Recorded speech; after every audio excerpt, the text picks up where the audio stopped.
கர்த்தருடைய பரிசுத்த நாமத்துக்கு மகிமை உண்டாவதாக. கர்த்தருக்கு பிரியமானவர்களே, இன்றைக்கு நாம் பார்க்கும் வேத பகுதி, வேத தியானம் மத்தேயு 8ஆம் அதிகாரம் 14ஆம் வசனம். இயேசு பேதுருவின் வீட்டிலே வந்து அவன் மாமி ஜுரமாய் கிடக்கிறதை கண்டார். அவர் அவள் கையை தொட்டவுடனே ஜுரம் அவளை விட்டு நீங்கிற்று. அவள் எழுந்திருந்து அவர்களுக்கு பணிவிடை செய்தாள்.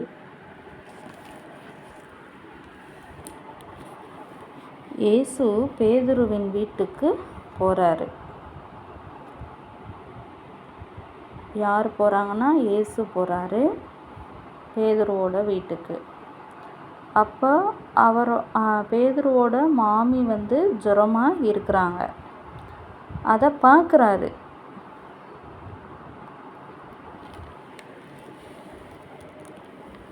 அவர் பார்த்த பிறகு என்ன பண்ணுறாருன்னா, அவளோட கையை தொடுறாரு.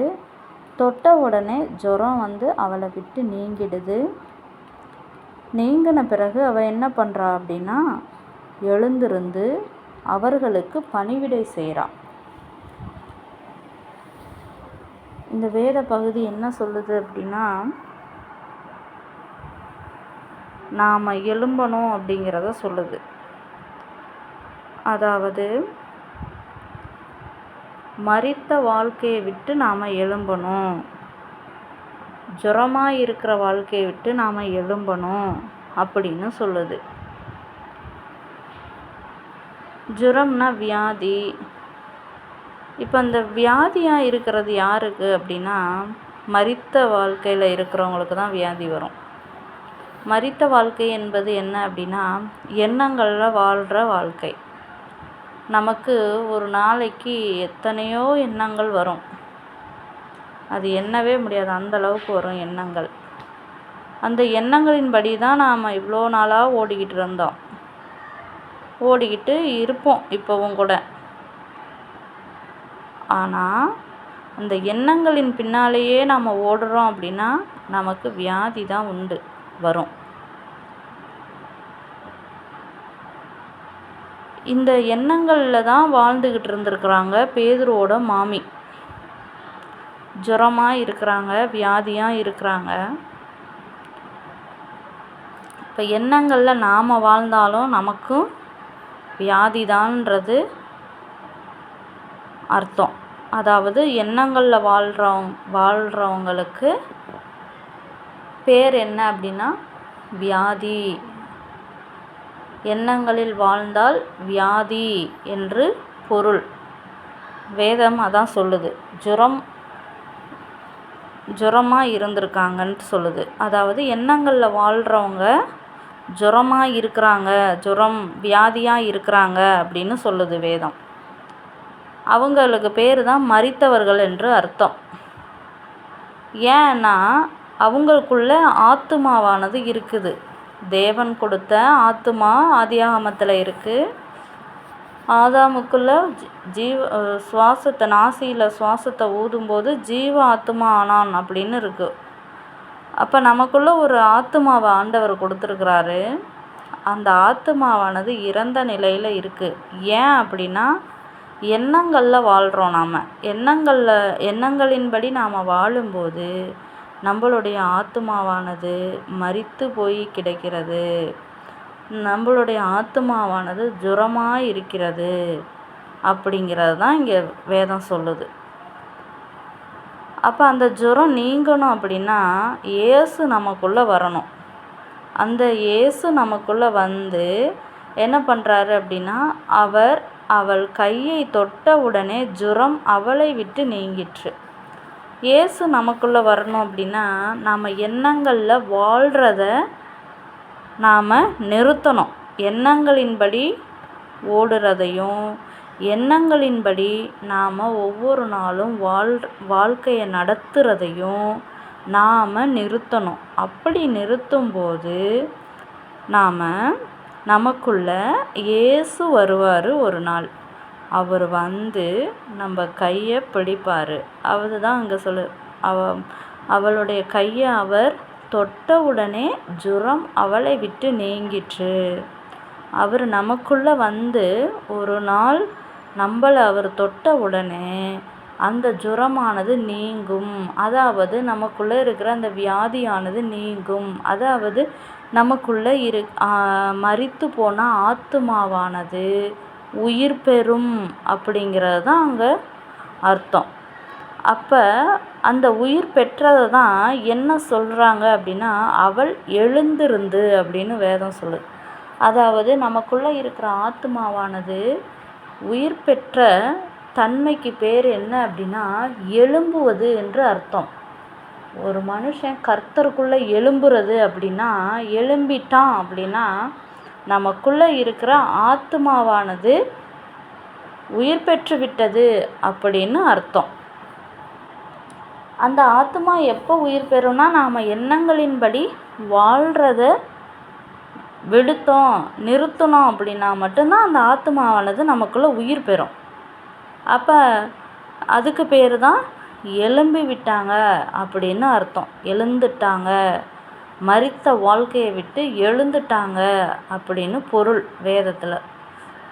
அப்போ நமக்குள்ளே இருக்கிற ஆத்மா உயிர் பெற்ற பிறகு அவள் என்ன பண்ணுறா அப்படின்னா, அவர்களுக்கு பணிவிடை செய்தாள்னு இருக்குது. அப்போ அவளுக்குள்ளே இருக்கிற ஆத்மா உயிர் பெற்ற பிறகு அவர்களுக்குன்னா இயேசுவானவருக்கு பணிவிடை அவள் செஞ்சுருக்கிறா. அது எப்படி பணிவிடை செய்கிறது அப்படின்னா, எழுந்தாச்சு, நமக்குள்ளே இருக்கிற ஆத்மா உயிர் பெற்று விட்டது. அதன் பிறகு என்ன பண்ணணும்னா, நாம் கவனமாக இருப்போம். ஏன்னா தேவ வார்த்தை என்னென்ன வருது அப்படிங்கிறத கவனித்த நிலையிலேயே இருப்போம். அந்த கவனித்து தேவ சித்தத்தை அறிஞ்சு அப்போ நாம் அந்த தேவ சித்தத்தை மாத்திரமே செய்கிறவங்களாக இருப்போம். எண்ணங்களின்படி வாழவே மாட்டோம். எண்ணங்களை விடுத்துட்டு தேவ வார்த்தையின்படியே நமக்குள்ளே இறங்குற தேவ வார்த்தையின்படியே வாழுவோம்.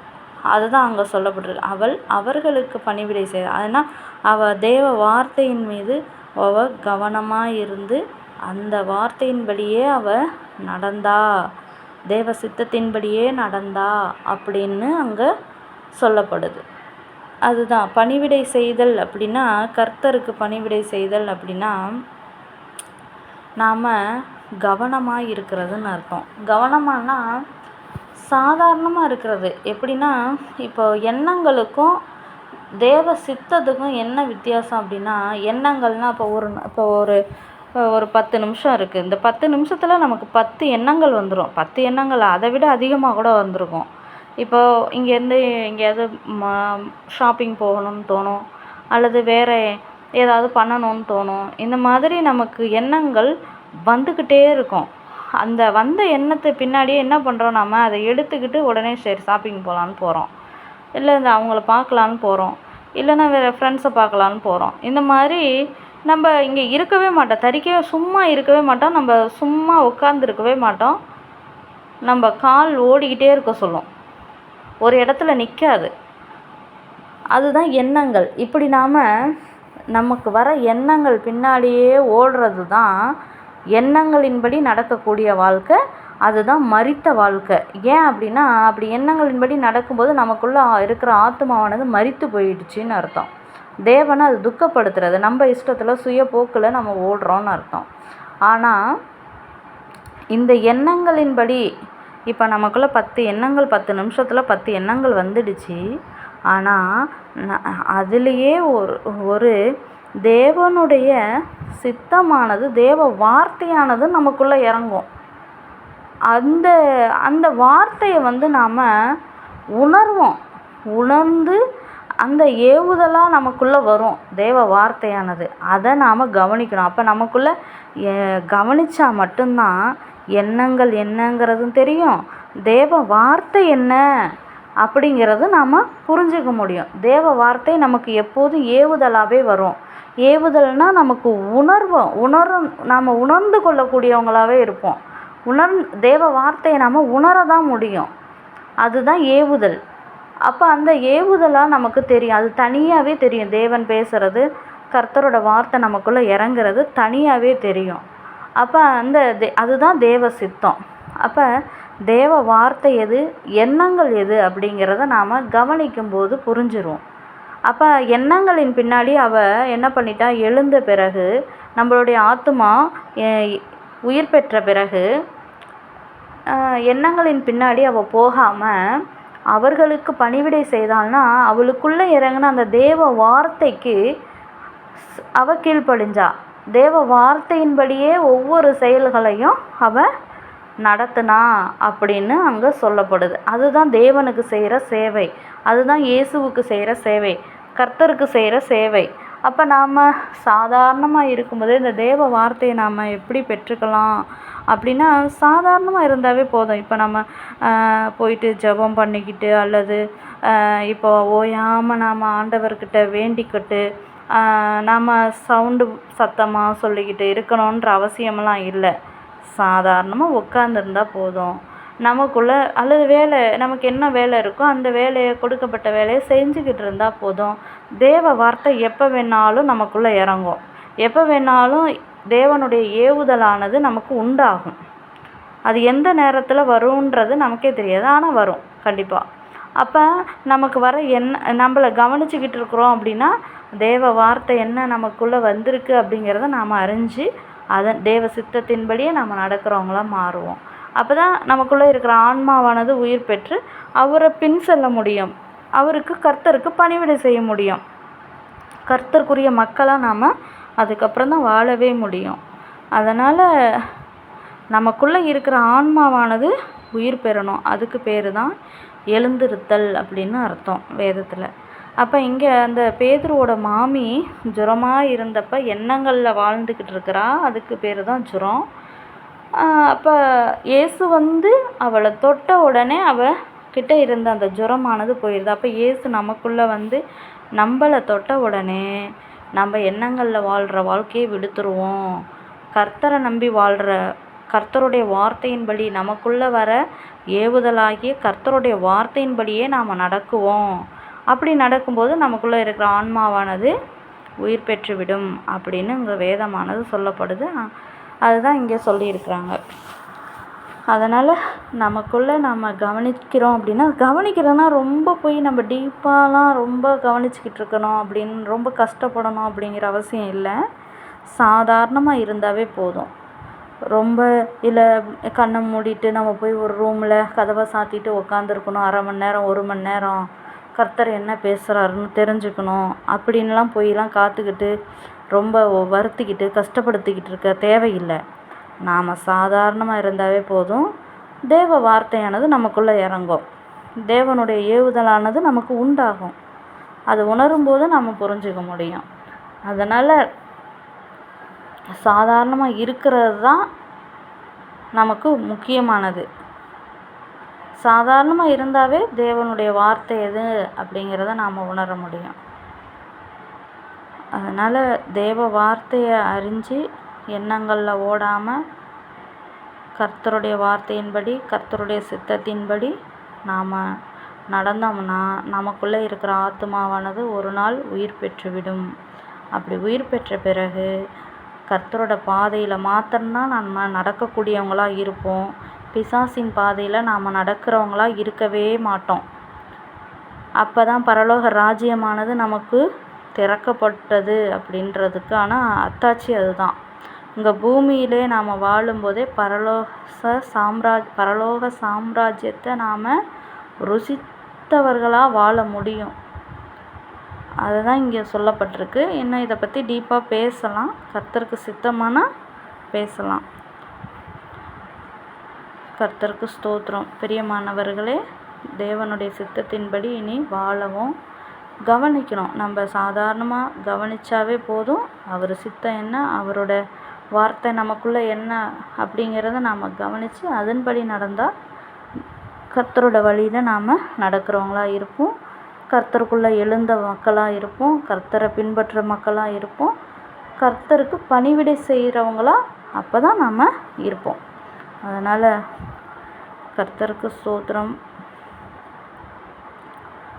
எண்ணங்களில் வாழ்கிறத விடுக்கணும். விடுத்தால் தான் அது தேவனிடம் அறிக்கை செஞ்சால் அது அவரே வழிகாட்டுவார் நமக்கு. கர்த்தர் அதுக்கு உதவி செய்வார். அவர் வழியில் நடக்க வைப்பார் நம்மளை. அதனால் கர்த்தருக்கு ஸ்தோத்திரம். கர்த்தர் நல்லவர். அவர் கிருபை என்றும் உள்ளது.